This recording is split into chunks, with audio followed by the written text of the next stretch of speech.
另外，伫咧台铁高雄站，昨有一台新自强号列车顶头是有食酒醉的旅客伫遐咧乌白大声嚷，造成困扰。列车长有赶紧报警察，嘛甲即个旅客请落车。因为高雄的轻铁嘛有酒醉的旅客落车了后，佮走去入即台列车，话要摕伊加落去的物件，讲也讲袂清楚，甚至强要甲司机怨气冤家。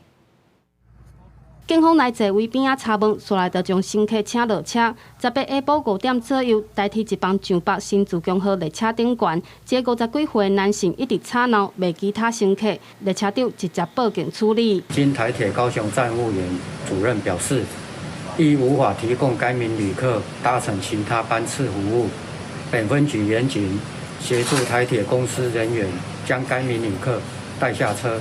原本要去新竹的乘客，因为酒后闹事影响行车，伫高雄站后台铁解除运送客约请落车，但酒醉影响行车的案件唔拿一件。你先拿钱啊！这你的东西我不能开啦。司机催乘客纳钱，民众18暗时坐高雄轻铁到树德家乡站的时阵，看到一个进前落车的酒醉乘客，坐客运车叫来要客落伫车顶的物件，煞无纳客运车费。遗失物为车上旅客捡到交给司机员。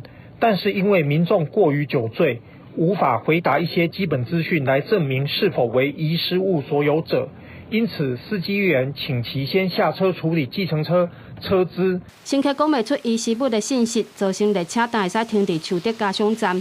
司机请乘客落车等进行了后，再以遗失物处理办法来领。加载停留的时间无久，但有暂时影响列车行驶。记者陈焕宇、柯正准高雄报道。